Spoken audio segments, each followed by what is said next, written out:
paper of the afternoon, and it's a paper by Michael McBride, Gary Malonte, and Stergios Kaperdis, and Michael's going to be presenting it. Of course, Michael's in the economics department here at UCI, and he's going to talk about peace and war with endogenous state capacity.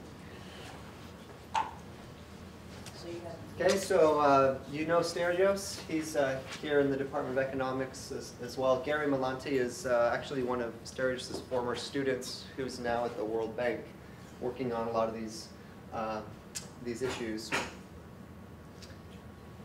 Okay, so the first bullet's probably one I don't need to have here. You know, why does conflict occur? Lots of ideas and explanations have been given. The two most common ones that we hear nowadays have to do with incomplete information and some sort of incomplete contracting or some sort of inability to commit. We're going to be looking at conflict in a particular setting. It's one of these settings in which there are commitment problems. There's going to be complete information, but parties are not able to credibly commit on contracts on the arming. Okay, so there's going to be some amount of arming they can choose, and they can't write contracts on this variable. There's no third-party enforcement, so any sort of peace is going to have to be a self-enforcing peace. That's the first generic aspect of the setting. The second component of the setting, and this is the one that we think is underexplored, is this idea that when there is a war, so we're thinking of a game, a multi-period game, but when there is a war, it changes the relative bargaining positions of the players in the future. And it does so in a way that's, of course, different from if there's no war. The literature on conflict, of course, is huge, and we're all contributing to it. The papers I have listed here are just a sample of those that have explored these two sorts of issues. Some of them have focused more on the commitment problem.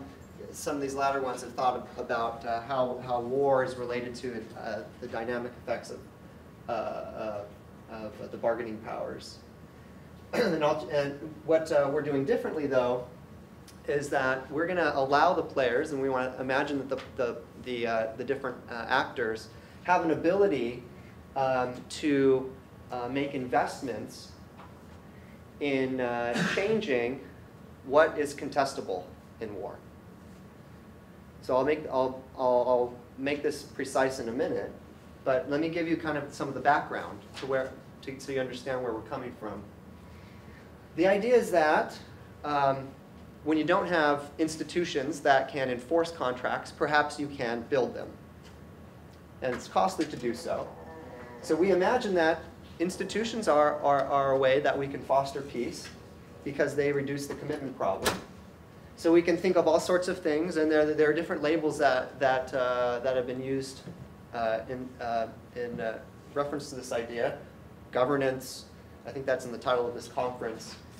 We think of rules, laws, courts, other agencies that enforce policies, trust, social capital, property rights, and then a notion of a term called state capacity. That's the one we use for the title of the paper. We just thought that was a nice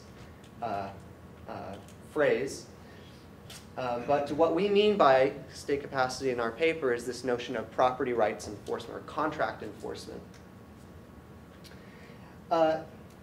Usually in the models, you either can have property rights completely enforced or contracts perfectly enforced, or you can have them not perfectly enforced to an absolute degree either way. We're imagining that there can be also a middle ground in which some of the contracts may be enforceable, but some might. So we're going to imagine a sort of continuum of property rights enforcement. And the second aspect of this is these institutions can be improved through efforts or investments made by the different actors. And we're going to imagine the amount of state capacity or the degree of contract enforcement to be a type of public good, a collective good, something that both parties can contribute to. And the questions that we have in mind are, well, what effects do these institutions have on the incidence of conflict, but also the one we're really thinking about is under what conditions will the parties have the incentive to make these investments? And when might they not have the incentive to make these investments in the enforcement institutions? And we're going to show that as the income levels rise, or as the size of the prize rises, this is going to unambiguously increase the chance of peace through the development of these institutions. And we're also going to highlight that in the model, though we're not going to explicitly model outsiders, we're going to note maybe at the end of the paper that there is a role for outsiders to inhibit or promote peace through the choices the outsiders make on the development of enforcement institutions. So I'll try to make all these things pretty explicit throughout the talk. So I've kind of already said this. Let me reinforce it because we think this is kind of one of the main preliminary ideas in the paper. We're going to imagine there is a commitment space in which some but not all agreements can be enforced. And we're going to use state capacity to refer to this. And we're going to imagine that there's some state capacity parameter, of course. When you have an idea, you just make it a single variable parameter in the model, right? You add a parameter. So that's what we're going to do. And we can imagine this parameter living in the space between 0 and 1, where 0 is sort of the Hobbesian state of nature, and 1 is sort of perfect enforcement that economists generally assume in their microeconomic theories. But it's going to be somewhere, in general, it'll be somewhere in between these extremes. Where would the common society fall into this line? If you have a perfect society of people who care for each other. Where would it, like a communist ideal society, where would it fall? Where would, but you wouldn't need it, so I'm not sure It your would be definition the of it. ideal society, then it would be at the one. But I almost thought you were describing There's no this- property rights. I'm not just. But you can have contract enforceability. We're talking about contract enforceability. So I suspect you meant, I thought you meant a place, an ideal communist society where everyone cared perfectly about each other, and maybe you wouldn't need contracts. Yeah. But I didn't know if that's what you meant. Or you might have contracts, but you wouldn't have conflict.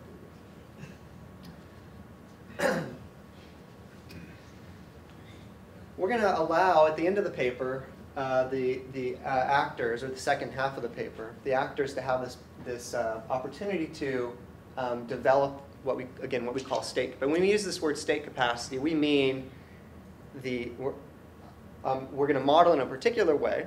But what we have in mind is this idea of certain aspects, or certain rents that are potentially contestable would be shifted out of the realm of contestability under the threat of conflict.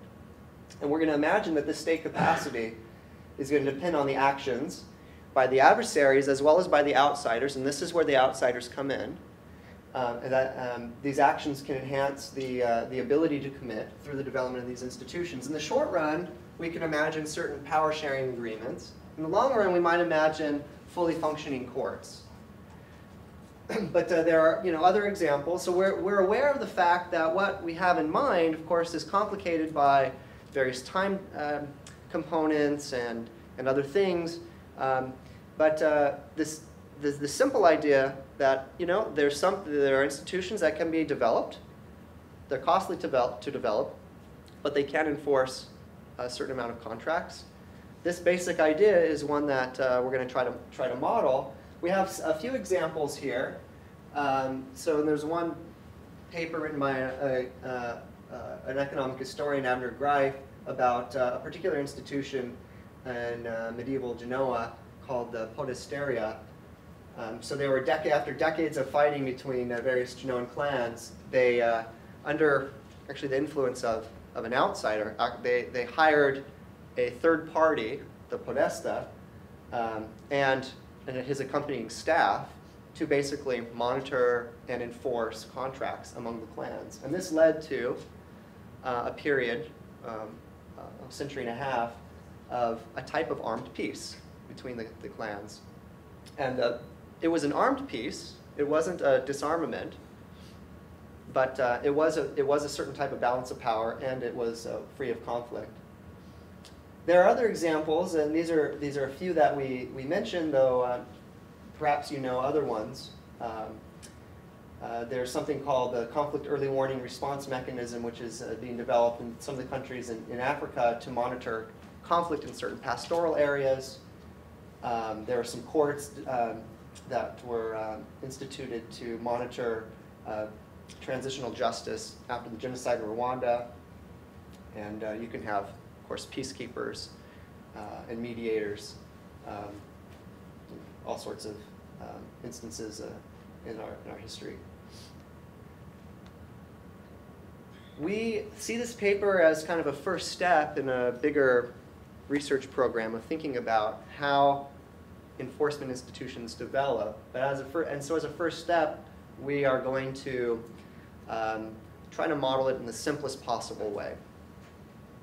So we're not going to explicitly model institution building. That is, we're not going to model what exactly is an institution, how is its credibility maintained, and so on. We're just going to suppose that there's a single dimension, and we're going to, in the level of institutions, the actual level of institutions can be represented by a single parameter, sigma.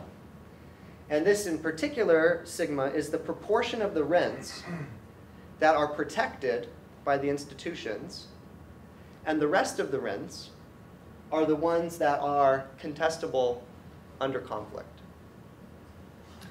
And sigma, in the second half of the paper, so in the first half of the paper, we're going to assume that sigma is exogenous, and then we're going to allow sigma to be endogenous, where the different actors can make investments in the sigma. And then, so sigma in the second half of the paper will be a function of accumulated investments.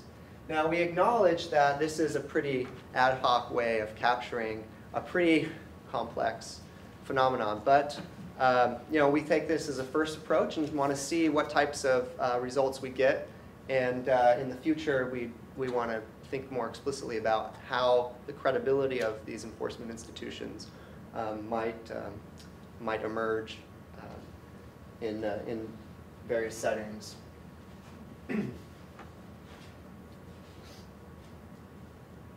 Okay, here's the model. So in economics departments, the norm is people just jump in and butt in with questions at any time. But in my own political science, that's not the norm. I made that mistake of doing that once at a political science seminar. But here, just jump in, because I'll just keep going. And if you don't understand something, I don't want to leave you confused. And I already asked Stereos to jump in too if he thinks I'm being confusing on some point. We'll see if he's even paying attention. So here's the model. There are going to be two actors, column A and B, and in each period of time, there's going to be some rent of size y. And within each period, when they're both alive and strategically relevant, within each period, they will each choose how much to arm, so G for guns. They can arm some positive amount. After they have armed, they see how strong each other is. So they're going to arm simultaneously. They're going to see how strong each other is. And then they're each going to decide whether to settle or to fight. And there's going to be a contest success function, which is going to represent the probability that one of the parties wins a fight. And we're also going to simplify the bargaining process and just assume that if they settle, they're each going to receive a proportion of the rents that's equal to their strength proportion according to this contest function. Now we could use a Nash bargaining solution. We could use other bargaining solutions, but this one is just a simple way to capture the relative strengths. And after they make this decision to settle or fight, if they fight, there's the winner is determined probabilistically according to the probabilities, and then whether there's a fight or a settlement, then at the end of the period they'll receive their payoffs. there's peace in that period only if both parties agree to settle. If one or both choose to fight, then there's a war. If one or both choose to fight, it doesn't matter who chose to fight. There's no advantage to being the attacker or the defender or anything. It's going to be perfectly symmetric. So as long as one party chooses fight, then there will be war. If there's peace, then after they receive their payoffs, they go back in the next period to the exact same interaction. Okay, so nothing has changed strategically. But if there's a war, the loser of the war is eliminated from contestability of the RINs forever. Now they're not dead. I'll clarify this on the next slide.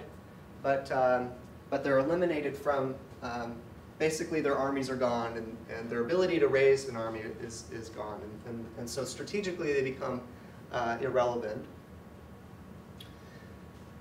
The winner of the battle receives the full RIN, but reduced by a certain amount. That's the destruction parameter. So the closer this destruction parameter is to 1, the less that's destroyed. The closer to 0, more it's destroyed. And the winner in the next period, actually, I'm sorry, this is a typo here. The winner is going to, you know what? I didn't fix that from the earlier presentation. Ignore this one, okay, that Y. The winner's going to receive that part of the rent today, but I haven't mentioned the state capacity amount. So let me show you the payoffs in the next in 2 slides. So this is a dynamic game, and there are 3 states. So there's the initial state in which they're equally alive and strategically relevant. If there's a war and A wins, then A becomes dominant forever. If there's a war and B wins, B becomes dominant forever. So states A and B are absorbing states. Once you're in those, you stay in those. The loser is eliminated from competing for the contestable portions of the rents. So remember that the state capacity is going to protect some of the rents from war. The loser is eliminated, but will still have access to the proportion of rents that's protected by the institutions. It's the contestable part of the payoffs that they have no more chance to gain. That was the mistake on the prior slide that I had stated incorrectly. So the loser is not dead, but just not strategically strong. But yet their access to rents to protected rents is still viable. And we're interested in seeing when when a Markov perfect equilibrium with peace exists.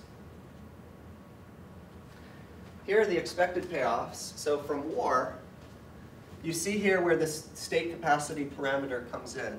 Oh, and so I think, Sandeep, I think you saw this. This is the change, is that this parameter is in the war now. I don't know if you were even paying attention when I presented it before. I remember there was some issue that they were on. This is where some people complained about it. Right, Yeah, right, okay. right. So sorry, he's the only guy that's seen this paper before. And it's slightly different, so I thought I would highlight to him how it's different. So if there's war, this is the part that, so if you have a prize Y and you split it, you each get half. This is the part, this says that state capacity is going to protect an access to half of the rents of this sigma amount. So if you take a half of Y, and then, which you might say is, in the symmetric case, might be my claim on the rent. Sigma of that half is the amount I'm going to get that's protected by the institutions. But 1 minus sigma of the amount is going to be what's contestable under the threat of conflict. But the proportion I get, well, let's look at the peace one first. The proportion I get is going to be relative to my strength in arming. If we have peace, this would be my payoff in the first period, but of course minus the amount I spent on arming, and then whatever's on from there. Under war, things are slightly different in that the amount that I'm fighting over, if I win, I'm going to get my claim on the rest of the Y forever. I'm not going to have to worry about fighting the other guy tomorrow.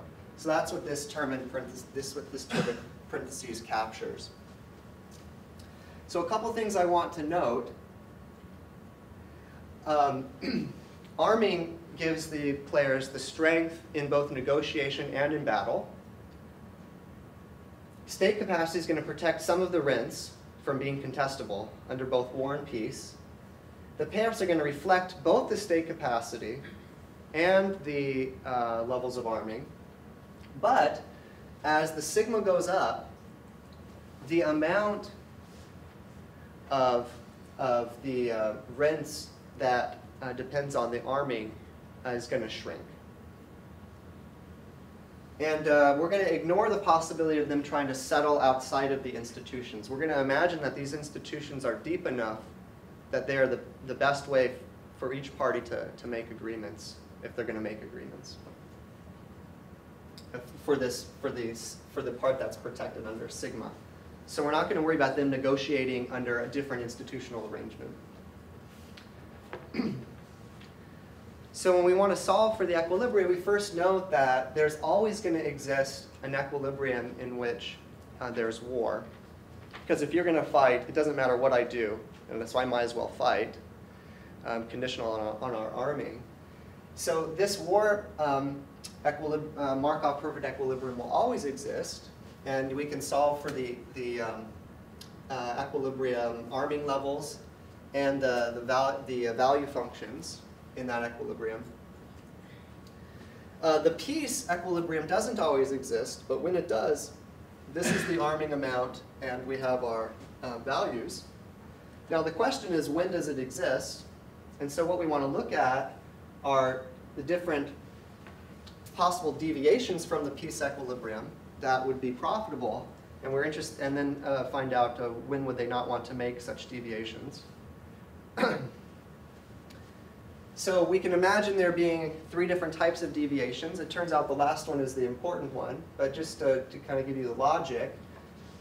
First is you can imagine, well, if I'm going to settle tomorrow, what arming level would I want to do? Well, we derive the equilibrium arming amount by determining exactly when would they not want to deviate from that. Given that arming level, when would they want to not, after arming that amount, when would they not want to go to war? And that's the second type deviation. But the third type deviation is if you're choosing the peace arming level and you're settling, when might I want to change my arming level and then attack you? And that's this third one, and this is really the relevant one.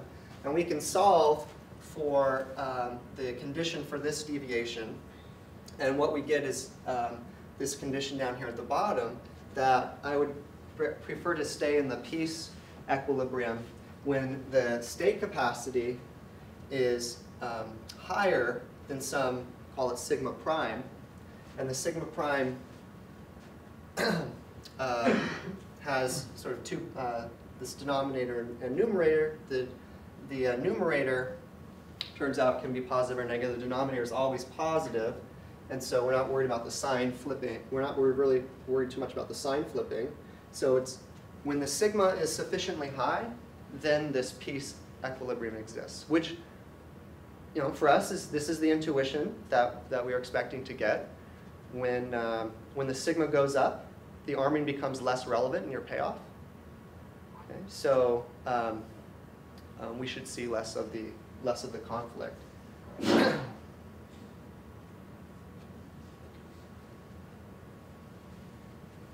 But there are some other parameters in there, and it's kind of a mess, but let me try to distill it a little bit for you. The peace is going to be self-enforcing when the sigma is high. Okay? So larger sigma means lower relevance of arming, so another typo. Stereos, you got all these typos? You keeping notes for me? The other thing is when destruction is large, then of course war becomes more costly, so we expect to see peace.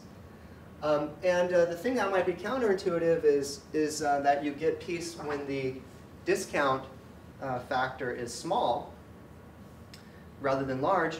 Normally, from Folk theorem logic, you think when the discount factor is large, you should have more peace. Well, it's the opposite result in this model, and the reason is that there are no history-dependent threats, There are no trigger strategies here, because if I deviate to war and you're dead, you can't punish me tomorrow. And as the delta goes up, there are all these future payments that I have potential access to that I can get without having to arm in the future, because if I kill you, you're dead, and then I don't have to arm to bargain with you. And so this huge possibility of getting these rents in their fullest looms really large as I care more about the future. So this is kind of an opposite result than what we're used to seeing. If we allow for the possibility that the people who so this should be another typo. If losers can later regain strength. So if you can imagine a setting where I defeat you in the war and you're weak for a few periods and then you come back to strength and now can challenge me again. Well, in that sort of setting, then we have the possibility of history-dependent strategies. And so we can think about folk theorem in that setting. In our setting, in our extreme setting where the loser's always dead, we don't have the folk theorem logic that you're used to. So I ask a quick question. So once the war takes place, there's really no strategic interaction. Mm-hmm. So you're really not carrying around the state space at all, because what? Don't have to. Okay. So I only have to worry about the Markov initial state. perfection isn't initial. It's in equilibrium. Yeah, so we only have to look at the initial state. That's right. Now, technically though, we can say, well, I have to show that in those absorbing states, the player that's strong chooses 0 arming. So technically, he has a choice in those. He can choose how much to arm, but they're conditionally strictly dominated, right? Exactly. Okay. That's right. Now, So we don't. what you're just saying though earlier, when you can generalize, you can allow not Yeah, the other things I understand. So that's Okay, and that's something that we're kind of working on together, actually. Having the losers come back to strength. Okay, now what happens when you allow the players to make investments in the state capacity? So there are lots of ways we could try to model this.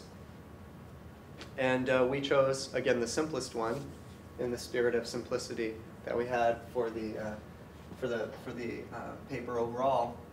Let's imagine that at the very start of the game, before they engage in this arming and settling and fighting, they each can make a one-time choice of how much to invest in the state capacity.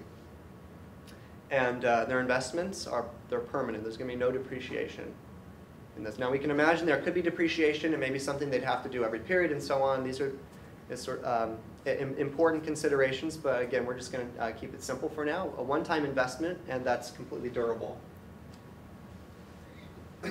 And so the final state capacity for the interaction of all the arming and bargaining is going to be some sort of function of the initial capital stock of institutions plus the investments that the two players make. And then they'll play that game.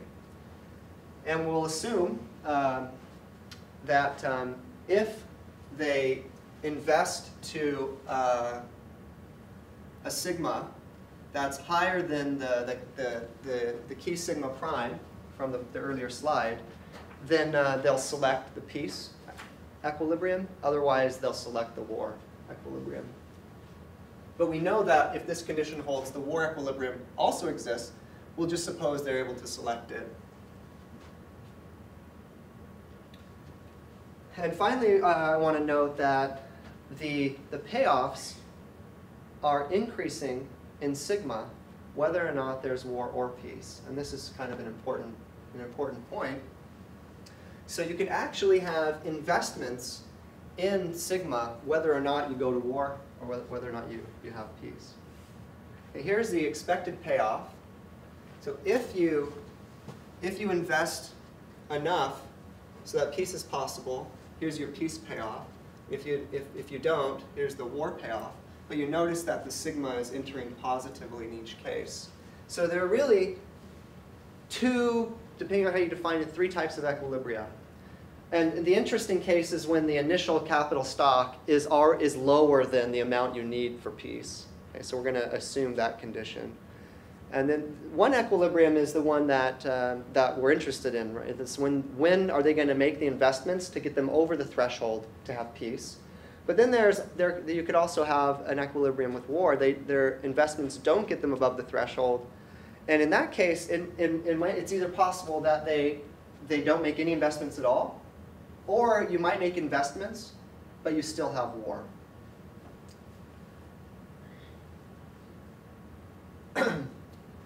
But either way, there's only going to be one. Under the parameters, you won't have both possible war equilibria exist. It'll be one or the other.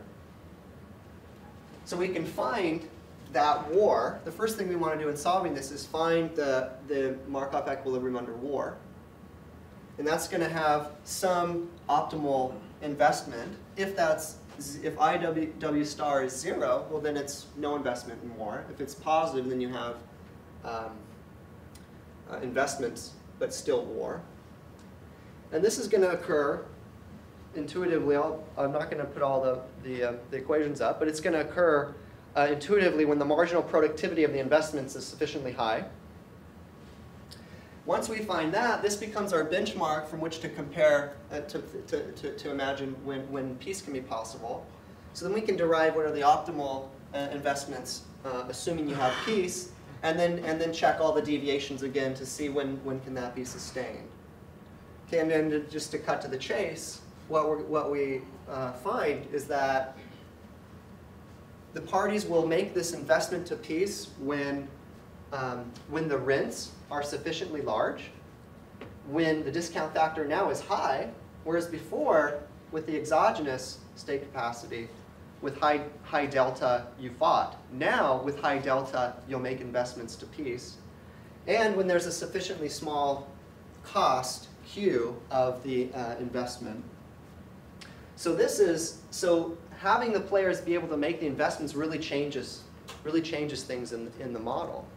Because whereas before, increasing the rents makes it more likely to fight, and increasing the amount you care about the future makes it more likely to fight, now we have an opposite effect. Because the state capacity is going to protect some of these rents from the fight, when those rents are high, now through investment in state capacity, you're removing some of those rents from the fight, so you're reducing the intensity of the potential conflict, making them protected, and then that's what the players will do.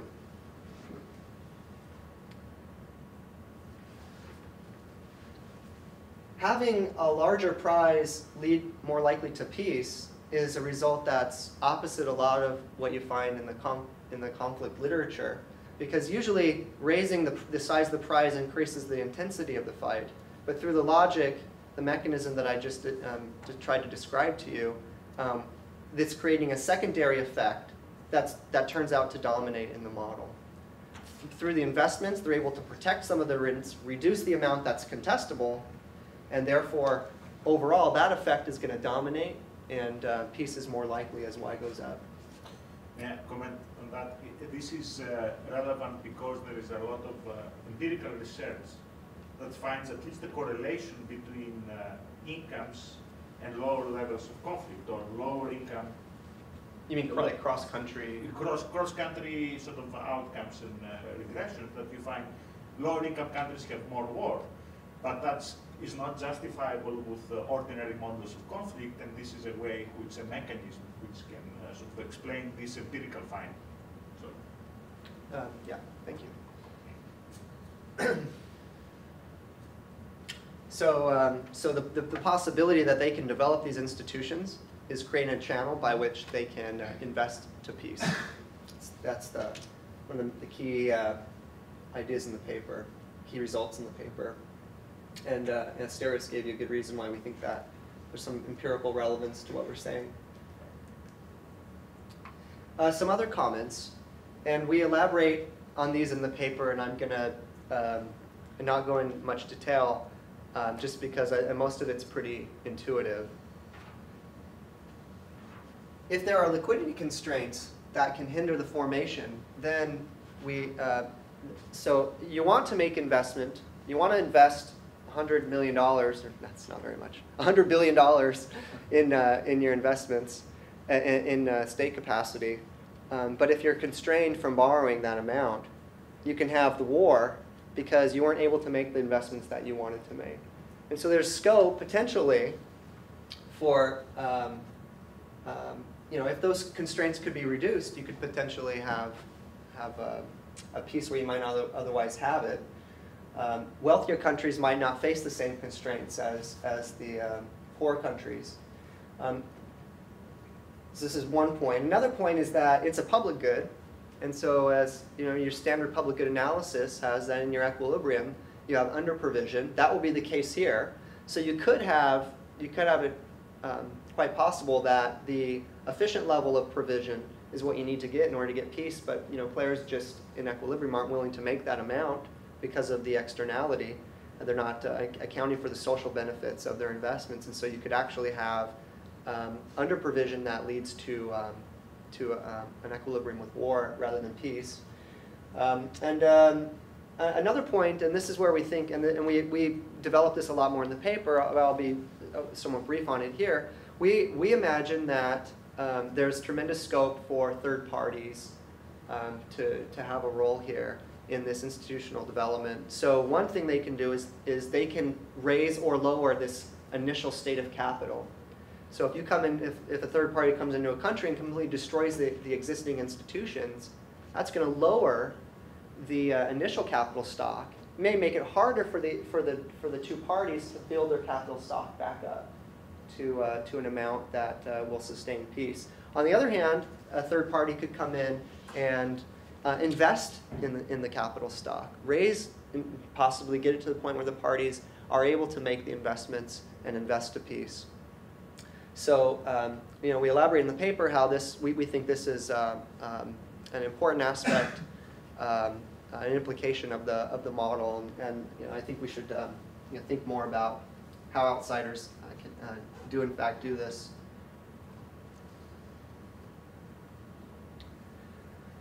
So the conclusion, we think that institutions are an important means to achieve peace.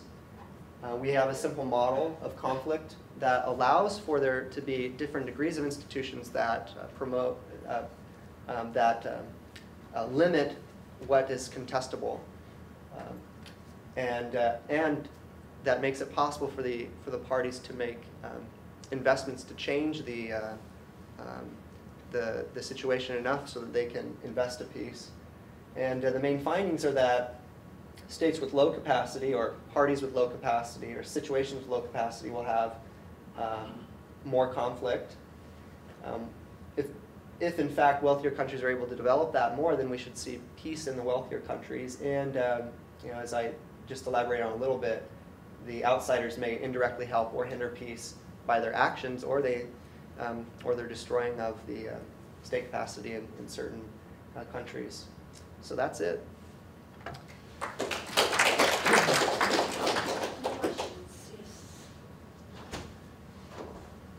I think there are two assumptions here that are in serious tension. So let me see if I can get this right. I imagine that, so the fundamental reason this is happening is because the institution is protecting part of the resources. So even if you win the war, if a lot of it's protected, you're basically just going to grab this small chunk that remains. And if you lose, you're still guaranteed half of the protected stuff. And then I thought, well, okay, so one possible way to think about this is we both invest, we hire the podesta, right? And we keep paying their salary and they enforce it. But if I win and the other guy's eliminated, I'm the only one paying their salary. So nothing prevents me from skewing the institution to provide me the benefit afterwards. So the idea is that if we fight, why am I still committed to the institution that gives benefits to the losers? Right? If I am actually the one, we're both the ones paying for it, I've eliminated their ability to pay for this, I'm packing the courts down, rewriting the Constitution, I'm getting whatever the hell I want. This would obviously increase the benefit of fighting. For sure. Mm-hmm. So if you go this way, you have to get rid of the assumption that the institution protects the loser. So the only way I thought then, okay, well maybe we're paying for somebody to develop independent capacity to enforce, right? So they hire their own army, So even if I eliminate the loser, they can still protect them and guarantee this little part. But then I thought, well, what's then to prevent these guys that have the army from expropriating stuff from me? So once I make somebody king, why are they not going to turn on me? And then I have very limited incentives to give them power because they can always turn on me if I make them too powerful. Yeah. So the two kind of, the ability to protect the loser and me investing in sufficient capacity for them to do so seem very Absolutely. Okay, so so let me comment, and then maybe Stars can jump in. We have been debating this, three of us, in different words, but I think what you're saying, we've been debating this. So the first version of this, the loser was completely eliminated and got nothing, and I think that's kind of like what you're describing. Okay, and we got a lot of feedback that no, the loser should have some protection. So we got kind of the opposite comment. And that was what we got in Madrid, one of the comments in Madrid when I presented there. So we kind of changed the model to protect the loser somewhat. Turns out, if the loser has no protection, then you'll always, you can't sustain the peace because you're always going to want to. Right, and so the question, and then under the model we have here, you're going to have some protection and some possibility for peace. So obviously there's going to be a threshold, right? If the loser is protected sufficiently enough, you can sustain peace. And so I don't know, I mean, how much more to say other than that. I mean, but your point is completely well taken. And in our original version, we had the loser just because we imagined. Sure, I agree. Let's keep him protected, but then you have to think about what it is that is protecting him from the winner. And I thought independent capacity to the institution is what's protecting them. But once you give that capacity to the institution, it can also turn on you, right? So would you then be willing to invest to create such a powerful institution that can protect from yourself, essentially, the loser? That's why I said there's tension with these two ideas. So, well, I'm not sure I understand, because in the model, the players are willing to make those investments. But they're not allowed to invest in some alternative institution that might be more favorable to themselves. No, I'm thinking if the institution is powerful enough to protect the loser from me after I've eliminated the forces of the loser, to me that means the institution has power, which is independent of me. Mm-hmm. Well, if they have this power, what's to prevent them from expropriating stuff from me now? Why would I want to enable them to create an army that can turn on me? Is the question. Is the only, because in my rough mind, the only you're thinking of the institution as a player, and that's right. And that Yeah. Point well taken. We haven't modeled it that way, but but this goes back to what kind of what I said earlier, which was we're not modeling inside the black box here, but we think that's the direction to go, because exactly what you're saying is what makes the institution credible as an institution. When will I be willing to make the investment when I know the institution's gonna not come back and bite me on the butt, so to speak? I completely agree. Like that's a yeah. Can I say something on this also? Yeah, this is a critical issue, and it is we are papering over this issue. Yeah, I agree, and I think it's a fundamental problem. What you're describing is a fundamental problem. The issue that. But if you look at what has happened in history, say in English history, what has happened to the losers when they lose, right? They were up to the late 17th century, the Glorious Revolution, they were losing their heads, right? A bit after the Glorious Revolution, they were losing their lands and their titles. And by the middle 18th century, they were just losing their seat in parliament, right? So the losers, there is something that was going on, that the losers were protected over time as the time was going on, and at the same time you had a betterment of institutions and those things. So what one can say, I mean, I agree with the problem. What was it that made this transition in England? And that has, and you see everywhere sort of this developing. Well, part of it is an increasing level of cooperation and of the elites to do that to themselves even when they lose, and create institutions that allow that, and be willing to pay for them, and including the independent courts and the bureaucracy and other things that very gradually develop all those things. Now, what we're doing, which is we're considering a one-time payment that might take 100 years to develop, actually, and that's where the issue of liquidity constraints and other things come in. So I agree that this is the key problem of the social sciences, right? Who is going to guard the guardians? How are you going to do it? And so that they're going to come back and bite you if you give them too much power. But at the same time, there is, and we are following the black box thing, there is an issue of all countries that have been successful in doing that, they have this process that, and we're still doing it more than like a black box here. So. But it could be that if you allow them both to invest in the institution in every period, you might want to keep the other guy alive in order to prevent the institution from becoming too powerful against you. I was just going to say. And that's, you have checks and balances then. What you have, and you invest in different, you have checks and balances. What you're talking about is that you have limited, and you build the courts, you build the bureaucracy, and then you have the executive and those things, and they check one another. And that's part of, maybe the thing to think about it is that to have, it's multiple sort of, multiple sources of power, building multiple sources of power. That could be a possibility. This is a little bit of a tangential statement, but there's something in your model that, I mean, what is very clear over time, at least in modern times, is the investment that's correlated with income in reducing fee, that is in mutually assured destruction, or something of this sort, which also affects things as well. So I mean, there's this, along with evolution of these rules that you're talking about, there's a simultaneous evolution of investment in the technology of war that basically means if you fight a war, whether you win or lose, there's not going to be much left there for it. Right. So. Yeah, I haven't thought about that personally, but that strikes me as right. Tony? To get around to the problem that Branislav was bringing up, don't you need 3 players?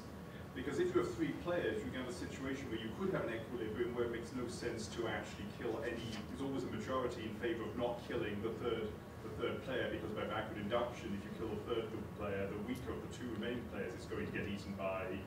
I mean, this is that's right. That's right. That's it. So that's if we did a model of the Podesta, right, where that was someone who made choices, then that would be that's exactly why, right? Yeah. So if you made this sort of the enforcer a third player, you'd be doing,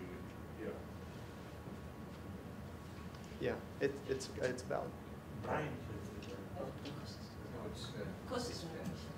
It's passed. I was just wondering whether you had any results on the linkage between the discount factor and how that matters for outcomes in the case where capacity is endogenously determined. In the first case, where it is exogenously determined, you showed that the shadow of the future can, in fact, create conflict. But when you allow for endogenous capacity, It's this. so nothing changes there. No, the higher about. the higher delta, then you're more likely to invest in. Also, it gets reversed. Yeah, yeah. But if you don't go up to you have to go up above the threshold. As delta increases, this threshold increases as well.